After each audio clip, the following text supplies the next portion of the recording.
मेरे इस चैनल का उद्देश्य ग्रामीण पृष्ठभूमि के दूर दराज के उन अभ्यर्थियों तक सिविल सेवा के बारे में जानकारी पहुंचाना है जो स्वयं से किसी महानगर में जाकर किसी बड़े कोचिंग संस्थान में दाखिला लेकर अध्ययन करने में सक्षम नहीं है।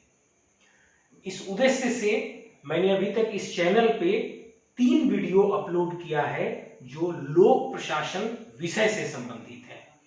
लेकिन इस दौरान मेरे मन में एक प्रश्न आया और वह प्रश्न यह था कि सिविल सेवा की तैयारी करते समय प्रत्येक अभ्यर्थी के मन में कुछ प्रश्न उठते हैं और उन प्रश्नों का जवाब दिया जाना बहुत आवश्यक है।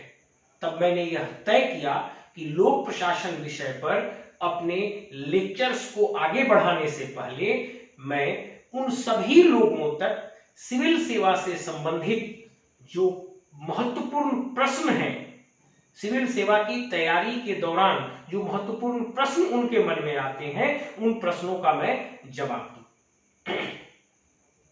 आप यदि इन प्रश्नों को देखेंगे तो कुछ ये इस प्रकार है।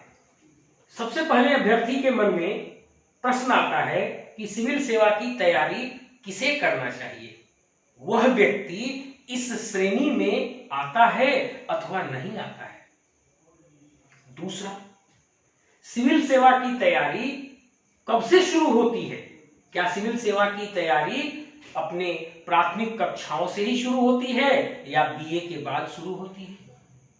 अगला प्रश्न आता है किस भाषा का चयन करें, हम अंग्रेजी माध्यम से सिविल सेवा की परीक्षा में बैठें या हम हिंदी माध्यम का चयन करें, हम कौन सा विषय लें, समय का प्रबंधन कैसे करें, हम तैयारी कैसे करें, संपूर्ण सिलेबस की तैयारी एक साथ करें या अलग अलग विषय को अलग अलग करें, क्या सिविल सेवा में चयनित होने के लिए कोचिंग संस्थान में दाखिला लेना आवश्यक है या स्व अध्ययन से भी सिविल सेवा में चयनित हुआ जा सकता है। प्री की तैयारी अलग से करें या मेंस या प्री और मेंस की तैयारी अलग अलग करें या इन दोनों चीजों की तैयारी एक साथ होती है। हम नोट्स बनाएं अथवा ना बनाएं, यदि नोट्स बनाएं तो कैसे बनाएं, हम दूसरे के नोट्स पर भरोसा करें या स्वयं का नोट्स बनाएं। यह बहुत सारे प्रश्न सिविल सेवा की तैयारी के दौरान एक अभ्यर्थी के मन में आते हैं और जो लोग स्वयं में सक्षम हैं, जो महानगरों में जाकर कोचिंग संस्थान में दाखिला लेते हैं, वहां बड़े बड़े थिंक टैंक हैं, वे इन सभी प्रश्नों का उत्तर विस्तार से उन्हें देते हैं और उसके अनुसार वे अपना निर्णय ले पाते हैं। लेकिन मैंने जिन लोगों के लिए इस चैनल की शुरुआत की है, जो ग्रामीण पृष्ठभूमि के दूर दराज के लोग हैं, जिन तक ये सुविधाएं, ये सूचनाएं, ये जानकारी नहीं पहुंच पाती है, उन तक इन जानकारी को पहुंचाना मेरा प्रमुख उद्देश्य है। मैं समझता हूं यह जानकारी सबसे पहले आवश्यक है। जब ये सभी जानकारियां उनके पास होंगी तभी वे इस संबंध में अपना कोई दृढ़ निर्णय ले सकेंगे और सही निर्णय ले सकेंगे, और जब वे सही निर्णय दृढ़ता से लेंगे तभी वे सफलता की ओर बढ़ पाएंगे। इसीलिए मैंने तय किया है इन प्रश्नों का एक एक करके विश्लेषण करूं। आज मैंने सबसे पहला प्रश्न उठाया है और वह प्रश्न यह है कि सिविल सेवा की तैयारी किसे करना चाहिए। देखिए, सिविल सेवा की तैयारी किसे करना चाहिए, इस प्रश्न का उत्तर देने से पहले यह आवश्यक है कि हम लोग सिविल सेवा के बारे में समझें और जानें। अक्सर आपने सुना होगा, जैसे ही कोई व्यक्ति रोब से बात करने लगता है या कहता है मैं ये कर दूंगा, मैं वो कर दूंगा, मैं ऐसे कर दूंगा, मैं ये उठान कर दूंगा, मैं ऐसे कर लूंगा, तब सामने वाला व्यक्ति उससे कहता है तुम अपने आप को कलेक्टर समझते हो क्या? आपने इस प्रसंग को अपने जीवन में कई बार सुना होगा। तुम अपने आप को कलेक्टर समझते हो क्या? इसका क्या अर्थ निकलता है? इसका दो अर्थ है। पहला अर्थ यह है कि आज भी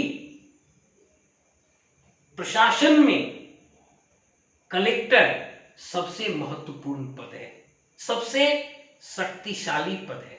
और दूसरा, कलेक्टर अपने जिले के लिए विकास के संबंध में सब कुछ कर सकता है, बहुत कुछ कर सकता है। अब कलेक्टर कौन है? कलेक्टर भी एक सिविल सेवक है। ऐसा कह लीजिए, सिविल सेवकों में जो सबसे प्रतिष्ठित सिविल सेवक है, जो सबसे प्रतिष्ठित पद है सिविल सेवक का, वह कलेक्टर है। अब आइए इस प्रश्न पर आगे विश्लेषण करने से पहले हम एक आम आदमी की नजर में सिविल सेवा को समझें, सिविल सेवक को समझें। एक आम आदमी की नजर में सिविल सेवक का मतलब है यूपीएससी और राज्य पीएससी से चयनित वे पदाधिकारीगण जो प्रशासन में उच्च पदों पर विराजमान होकर प्रशासन के लिए नीतियों का निर्माण करते हैं और साथ ही क्षेत्रों में आकर उन प्रशासन की नीतियों का क्रियान्वयन करते हैं, अर्थात उन्हें लागू करते हैं। अगर इसे और सरल शब्दों में उदाहरण से मैं समझूं तो एक आम आदमी की नजर में DC, SP, SDM, deputy collector, tehsildar, प्रखंड विकास पदाधिकारी, अंचल अधिकारी आदि जो पदधारी हैं, ये उनकी नजर में सिविल सेवक हैं। इन पदधारियों को बहुत से उत्तरदायित्व और प्राधिकार अर्थात शक्तियां दी गई हैं और वे लोग इन शक्तियों का प्रयोग करते हुए सरकार के द्वारा दिए गए उत्तरदायित्व का निर्वहन करते हैं। प्रतिदिन हजारों की संख्या में लोग इन पदाधिकारियों के पास जाते हैं, अपनी फरियाद को रखते हैं और उनके द्वारा इस फरियाद का समाधान किया जाता है। हम कलेक्टर के बारे में फिर दो बातें करते हैं। कलेक्टर को समाहर्ता भी कहा जाता है और कलेक्टोरेट को अर्थात कलेक्टर के कार्यालय को समाहरणालय भी कहा जाता है। आप जानते हैं क्यों? समाहर्ता का मतलब होता है जो आपके दुख का हरण कर सके। अब चूंकि कलेक्टर आपकी फरियाद सुनता है, आपके दुख का हरण करता है, आपको समाधान देता है, इसीलिए उसका नाम समाहर्ता रखा गया और उसके कार्यालय का नाम समाहरणालय रखा गया। अब यदि सिविल सेवा और सिविल सेवक इतने महत्वपूर्ण हैं प्रशासन के लिए और समाज के लिए, तो क्यों नहीं प्रत्येक नागरिक को जो इसके लिए योग्यता रखते हों सिविल सेवा की तैयारी उन्हें क्यों नहीं करनी चाहिए? आइए हम इस विश्लेषण को थोड़ा और आगे बढ़ाते हैं। आप भारतीय संविधान की प्रस्तावना को पढ़िए। भारतीय संविधान की प्रस्तावना को पढ़ने पर आपको पता चलेगा सामाजिक और आर्थिक समता की बात की गई है। जब आप संविधान के मौलिक अधिकार में धारा 16, जब आर्टिकल 16 को आप पढ़ेंगे तो उसमें सभी के लिए अवसर के समानता की बात की गई है। अर्थात भारत के संविधान में इस देश के प्रत्येक नागरिक को समता का अधिकार दिया है, अवसर की समानता का अधिकार दिया है। और यदि सिविल सेवा प्रशासन और समाज के लिए इतना अधिक महत्वपूर्ण है, इतना अधिक प्रतिष्ठा से ओतप्रोत है, तो फिर प्रत्येक नागरिक को जो इसके लिए निर्धारित योग्यता की श्रेणी में आते हैं, उन्हें क्यों नहीं तैयारी करना चाहिए?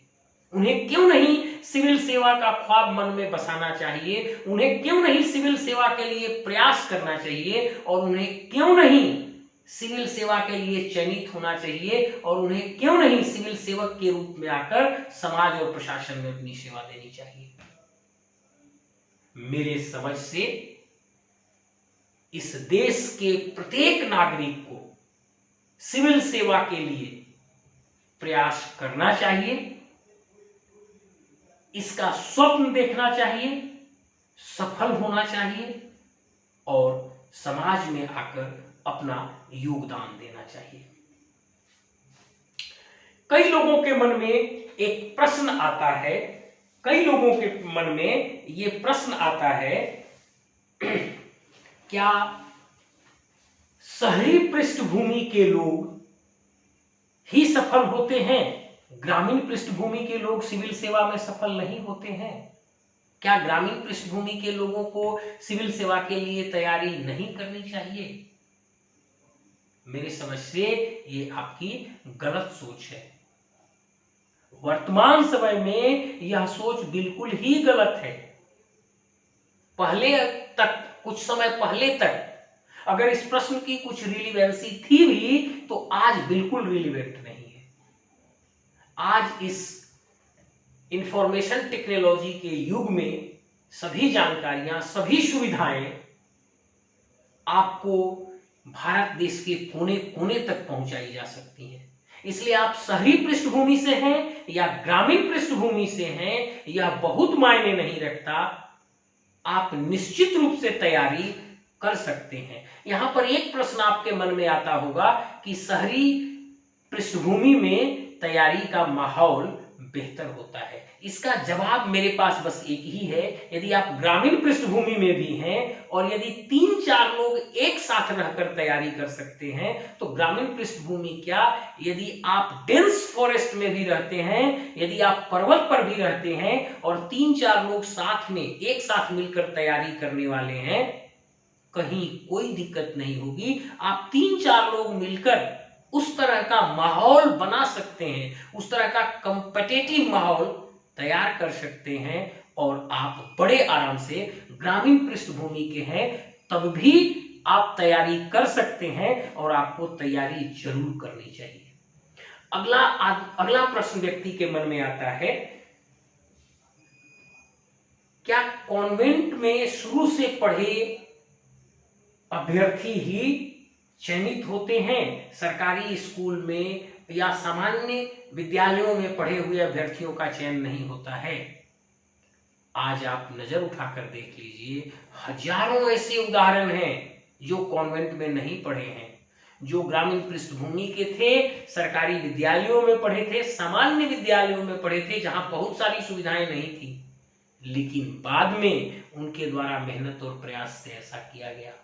इसका मतलब यह है, आप कॉन्वेंट में पढ़े हों या कॉन्वेंट स्कूल में नहीं पढ़े हों, साधारण स्कूल में पढ़े हों, लेकिन फिर भी आप अपने प्रयास से सिविल सेवा में सफलता प्राप्त कर सकते हैं और आपको निश्चित रूप से सिविल सेवा के लिए तैयारी करनी चाहिए। अगला प्रश्न आता है, क्या अंग्रेजी माध्यम के लोगों का इस पर एकाधिकार है, दूसरी भाषा से चयनित नहीं होते? इस प्रश्न का भी उत्तर बहुत स्पष्ट है। आप जब जब न्यूज सुनेंगे, देखेंगे, सिविल सेवा के रिजल्ट को देखेंगे, यूपीएससी या राज्य पीएससी के रिजल्ट को देखेंगे, निश्चित रूप से इंग्लिश माध्यम के अभ्यर्थियों के साथ साथ हिंदी माध्यम के अभ्यर्थी भी चयनित होते हैं। और आप यदि हिंदी माध्यम के छात्र हैं तब भी आपको निश्चित रूप से सिविल सेवा की तैयारी करनी चाहिए और आप सफल हो सकते हैं, आप सिविल सेवा में आ सकते हैं। अगला प्रश्न है, क्या केवल कोचिंग करने वाले लोगों का ही चयन हो सकता है? जो कोचिंग नहीं कर सकते उनका चयन नहीं हो सकता, उनको तैयारी नहीं करनी चाहिए। यह भी आज के परिप्रेक्ष्य में बेमानी है। आपको अगर नहीं करना है, मेहनत नहीं करना है, तब आप इस तरह का बहाना बना सकते हैं। आप कहीं भी हैं, आज इंटरनेट पर सिलेबस से लेके मार्गदर्शन की सभी चीजें मौजूद हैं।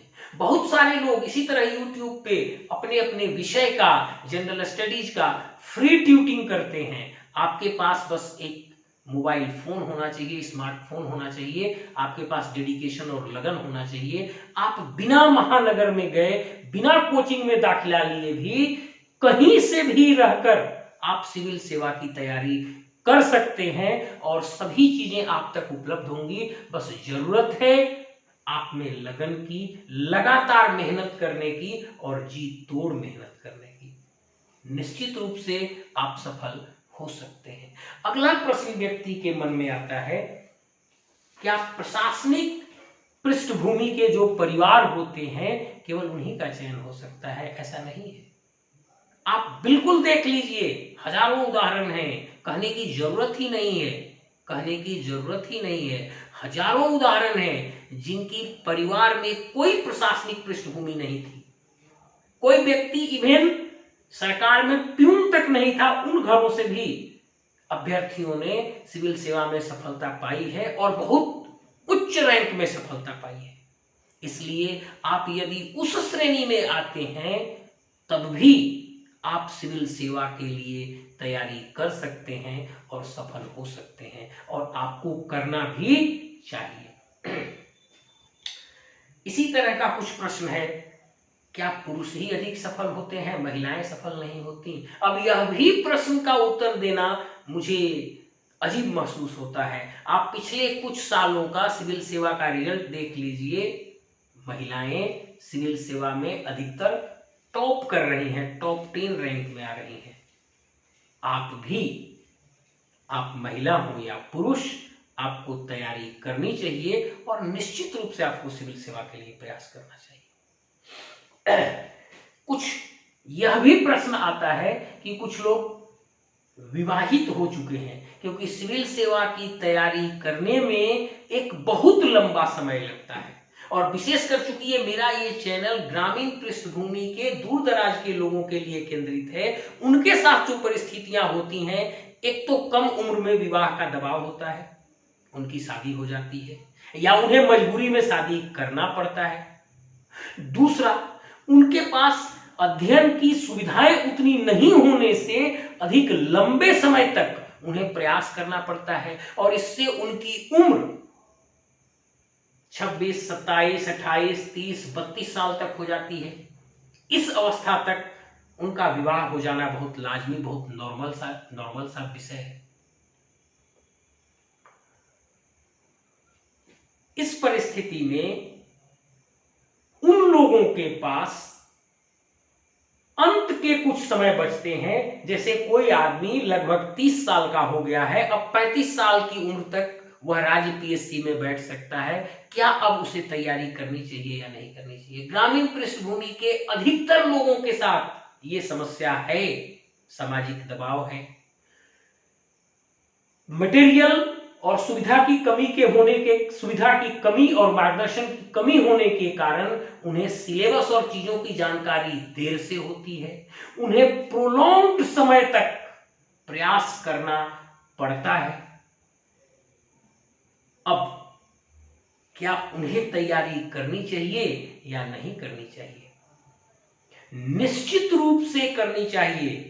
यदि आपका विवाह हो चुका है, आप गृहस्थ जीवन में हैं, आपकी उम्र 26, 27, 28, 29, 30 तक भी पहुंच गई है, तब भी आपको प्रयास करना चाहिए। अभी 35 साल तक राज्य पीएससी में चांसेस दिए जाते हैं और आपको निश्चित रूप से प्रयास करना चाहिए, आप सफल हो सकते हैं। अगर आप किसी रिजर्वेशन कैटेगरी में आते हैं तो उम्र सीमा में आपको और भी कुछ छूट मिलती है।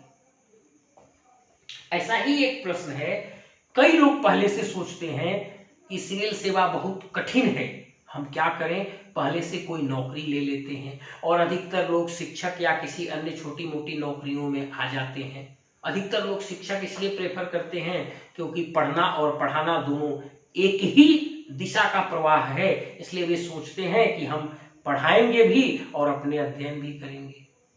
अब इसमें भी एक प्रश्न उठता है कि यदि हम पहले से नौकरी में हैं तो क्या हम सिविल सेवा की तैयारी कर सकते हैं?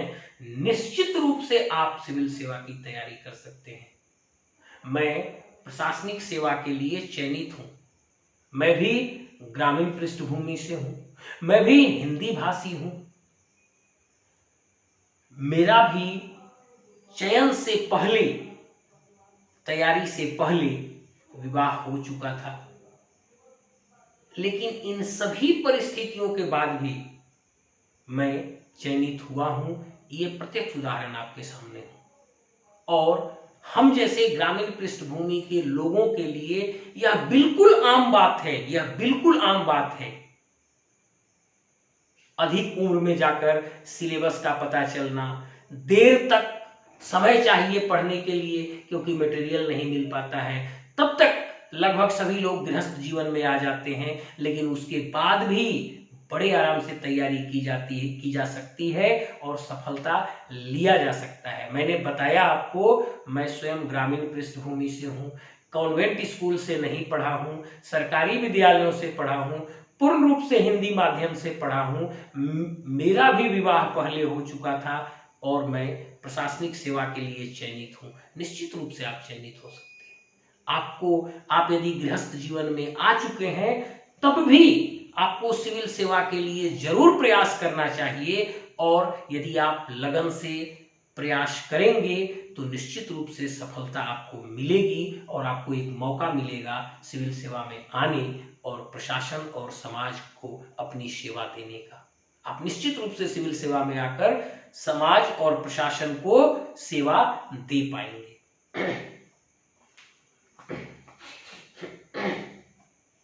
देखिए, इतने पूरे विश्लेषण, इतनी पूरी वार्तालाप का मेरा एक ही उद्देश्य है, मैं आपको यह समझा पाऊं कि यदि आप सिविल सेवा के लिए जो निर्धारित योग्यता है, यदि आप उस योग्यता में आते हैं, अर्थात यदि आप भारत के नागरिक हैं, यदि आप मान्यता प्राप्त किसी भी विश्वविद्यालय से ग्रेजुएट हैं, अर्थात बीए पास कर चुके हैं, आप किसी भी विषय में बीए हो सकते हैं, इससे फर्क नहीं पड़ता है। आपकी न्यूनतम उम्र सीमा 21 वर्ष हो चुकी है तो आप सिविल सेवा के लिए तैयारी कर सकते हैं और यदि आप लगन और मेहनत से तैयारी करेंगे तो निश्चित रूप से आपकी चयन जरूर होगी, आपकी चयन जरूर होगी। आपको ऐसा प्रयास करना चाहिए। ये सभी प्रश्न बेमानी हैं। आप ग्रामीण पृष्ठभूमि से हैं, आप हिंदी भाषी हैं, आप सरकारी विद्यालय से पढ़े हैं, आपका उम्र अधिक हो गया है, आपको देर से सिलेबस पता चली है, आप कोचिंग ज्वाइन नहीं कर सकते हैं, आप शादीशुदा हैं, आप गृहस्थ जीवन में आ चुके हैं, आप शहर में नहीं रह सकते हैं, ये सभी प्रश्न बेमानी हैं, ये सभी प्रश्न बेमानी है। बस सिर्फ एक ही चीज है, यदि आप उस निर्धारित योग्यता में आते हैं और आप में लगन है और जी तोड़ मेहनत करने की यदि आप में इच्छा है, मैं निश्चित रूप से कह सकता हूं कि आपका एक दिन चयन जरूर होगा। हाँ, एक बात और कहूंगा इस जगह, चयन होने में एक समय लगेगा।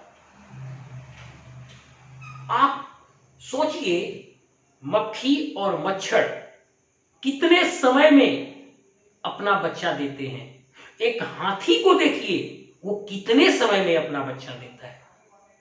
और एक मक्खी और मच्छर के बच्चों की साइज, आकार को देखिए, एक हाथी के बच्चे के आकार को देखिए। जो चीज बड़ा होता है उसमें अधिक समय लगता है। इस दिशा में आपको एक लंबा समय धैर्य के साथ देना होगा।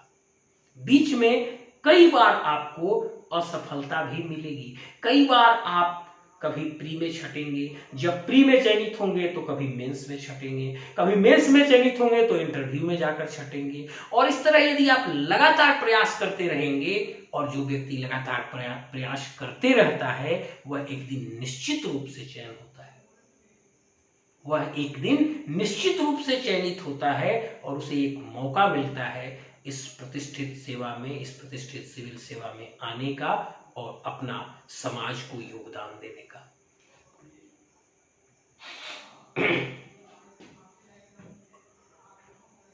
इस विश्लेषण के बाद आपके मन में एक और प्रश्न उठ कर आएगा, क्या जितने लोग तैयारी करते हैं सभी लोगों का सिविल सेवा में चयन हो जाता है? नहीं, सबका नहीं होता है। लेकिन ये मैं आपको निश्चित रूप से बता दूं कि यदि आप सिविल सेवा के लिए तैयारी करते हैं और यदि आप असफल भी रह जाते हैं, तब भी आप दूसरों की तुलना में कुछ अलग होंगे। आप जो कुछ भी करेंगे वो बहुत बेहतर करेंगे। सिविल सेवा से अलग हटके आप कुछ भी करेंगे, किसी दूसरी सेवा में भी जाएंगे, किसी अपना निजी कोई संस्थान खोलकर व्यवसाय में भी जाएंगे, तब भी आप दूसरों की तुलना में बहुत बेहतर होंगे। ऐसा मैं क्यों कह रहा हूं, इसके पीछे एक कारण है। 1858 ईस्वी में लॉर्ड मैकाले के द्वारा एक सिलेबस सेट किया गया था और उस सिलेबस के अनुसार सिविल सेवा की परीक्षा ली जाती रही है। हालांकि उसमें अभी कुछ फेरबदल किया गया है, लेकिन अभी भी जो उन्होंने परीक्षा का जो विषय विस्तार सेट किया था, लगभग आज भी वह विषय विस्तार कुछ परिवर्तनों के साथ कायम है।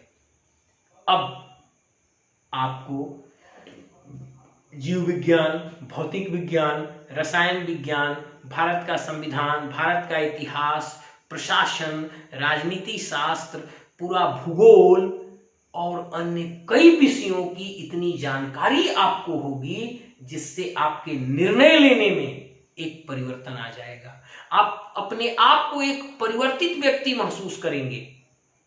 आप ऐसा सोचिए जैसे आप बच्चा हो, आप ब्लॉक या कलेक्टर के ऑफिस में जाते हो और आपको वहां की कोई जानकारी नहीं है, तो आप जाएंगे, घूम के आएंगे। और अब आप सोचिए कि आप 4 साल से उन कार्यालयों में जा रहे हैं और 4 साल बाद आपकी कितनी परिपक्वता होगी। अब आपको कोई भी समस्या होगी तो आपको ये पता होगा कि मैं किस ऑफिस में किस पदाधिकारी के पास जाऊं और आपके समस्या का समाधान भी होगा।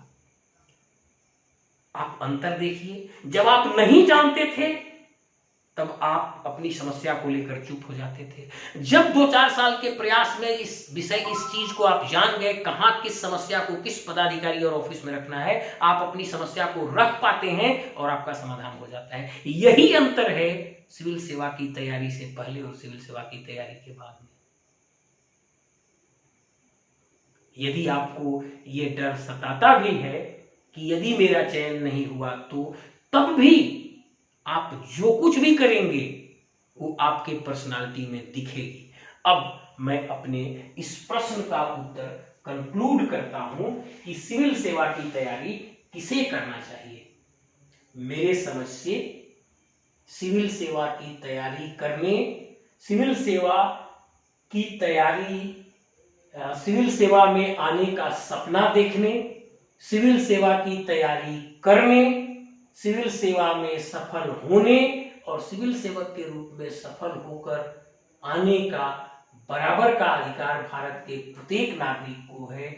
और यदि आप 21 साल की उम्र को प्राप्त कर चुके हैं, किसी भी विश्वविद्यालय से यदि आप ग्रेजुएट हैं और किसी भी विषय में ग्रेजुएट हो और अन्य योग्यता की शर्तों के अधीन आते हैं, तो आप निश्चित रूप से तैयारी करें। चाहे आप ग्रामीण पृष्ठभूमि के हों तब भी करें, आप शहरी पृष्ठभूमि के हैं तब भी करें, आप हिंदी माध्यम से हैं तब भी करें, आप अंग्रेजी माध्यम से हैं तब भी करें, आप साइंस से हैं तब भी करें, आर्ट्स से हैं तब भी करें, कॉमर्स से हैं तब भी करें, आप कोचिंग कर सकते हैं तब भी करें, कोचिंग नहीं कर सकते हैं तब भी करें। और इस तरह से प्लेटफॉर्म बहुत हैं जो आपको इस तरह के नॉलेज की सुविधाएं उपलब्ध कराती हैं। आप नौकरी में नहीं हैं तब भी करें, यदि पहले से नौकरी में आ गए हैं तब भी करें। हाँ, ये है कि आपको एक समय टाइम प्रबंधन या टाइम मैनेजमेंट या समय प्रबंधन अपना करना होगा। नौकरी के बाद एक निश्चित समय निर्धारित करना होगा और वह समय एक लंबी अवधि के लिए होगा। आप अपनी उस लंबी अवधि के लिए तैयारी करें। इन प्रश्नों के विश्लेषण में मैं एक एक पंक्ति और जोड़ना चाहता हूं।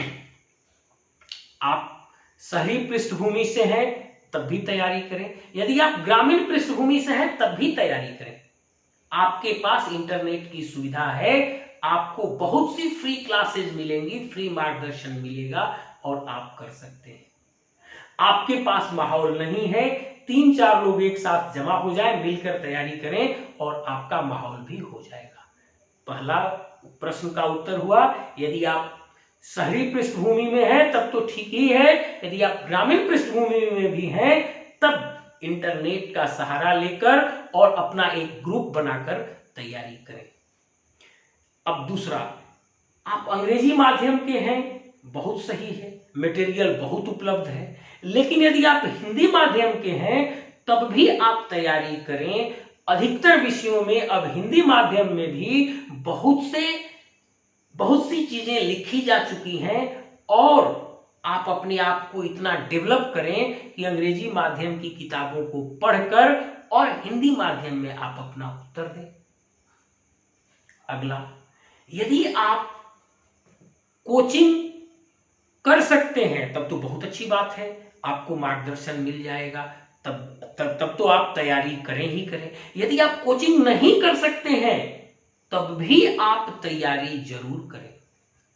बहुत सारे लोग YouTube पर और दूसरे प्लेटफॉर्म पर फ्री कोचिंग देते हैं। आप जाएं, समझें, उसको देखें और उसकी तैयारी करें। और जैसा कि मैंने पहले ही प्रश्न में कहा था कि आप एक ग्रुप बना लें, आप ग्रुप बनाएं, ग्रुप डिस्कशन करें और अपनी तैयारी करें। आप अभी अविवाहित हैं, गृहस्थ जीवन में नहीं है, तब तो आप तैयारी करें ही। यदि आपकी विवाह हो चुकी है तब भी आप तैयारी कर सकते हैं और जरूर करें, तब भी आप सफल हो सकते हैं। यदि आप नौकरी में नहीं हैं तब तो आपके पास फुल टाइम है ही अध्ययन का, तब तो आप निश्चित रूप से तैयारी करें ही करें। यदि आप नौकरी में हैं तब भी करें। हाँ, इसके लिए आपको समय का मैनेजमेंट करना होगा, आपको अनुशासित होना पड़ेगा। प्रतिदिन समय पर अपने घर वापस आकर फ्रेश होकर अपने अध्ययन के लिए आपको बैठ जाना पड़ेगा। और यहां सबसे सही तरीका होता है, आप एक एक विषय को उठाएं, एक प्रोलॉन्ग्ड समय तक उस विषय का अध्ययन करें। जब वो विषय तैयार हो जाए, उसके नोट्स बना लें, तो बुक्स और नोट्स को स्तरित करके आप एक तरफ रख लें। फिर आप दूसरे विषय को उठाएं, उसी तरह से उसको पूरा करें, नोट्स बनाएं और रख लें। फिर तीसरे विषय को उठाएं, उसी तरह से आप उसको तैयार कर लें और तब अंत में आप परीक्षा के लिए अप्लाई करें।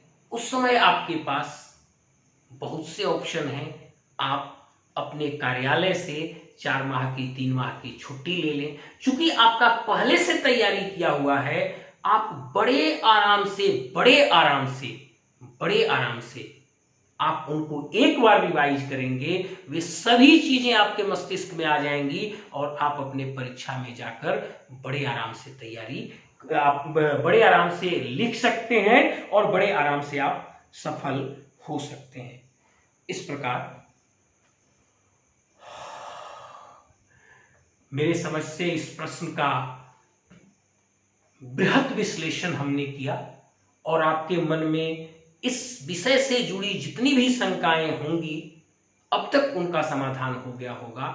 और अब आप अपनी परिस्थिति को देखकर, मेरे इस लेक्चर को सुनने के बाद अपने परिस्थिति को देखकर आप अपने लिए निर्णय ले सकते हैं।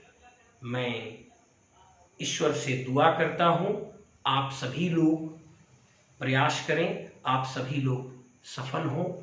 Thank you.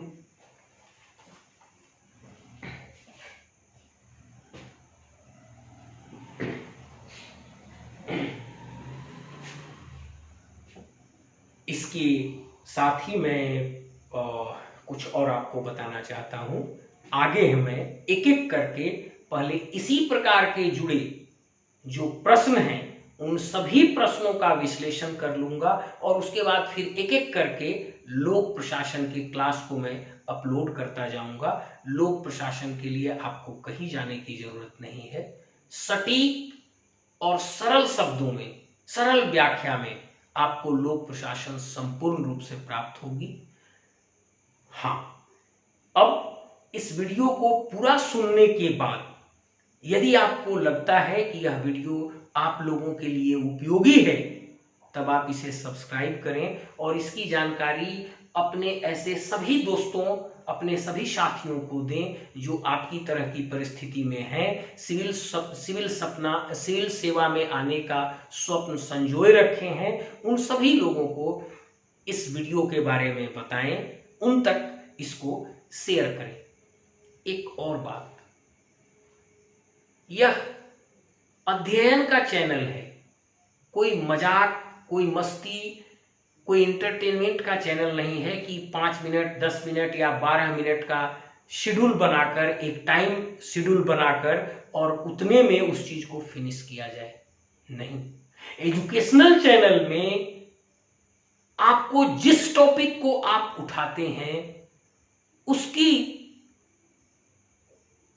लॉजिकल और संपूर्णता में विवरण देना आवश्यक होता है। जब तक उसे लॉजिकल अर्थात तार्किक रूप से और उसकी पूर्णता में उसका विवरण आप नहीं देते हैं, तब तक वह टॉपिक पूर्ण नहीं होता है। अतः एजुकेशनल वीडियो अक्सर लंबे होते हैं और यह वीडियो लंबे ही होंगे, इससे आपको घबराने की जरूरत नहीं है। वंस अगेन, अगर आपको ये वीडियो उपयोगी लगती है, अगर आपको ये चैनल उपयोगी लगता है, तो आप कृपया सब्सक्राइब कर लें और इसकी सूचना अपने सभी साथियों और दोस्तों को भी दें। Thank you. जय हिंद।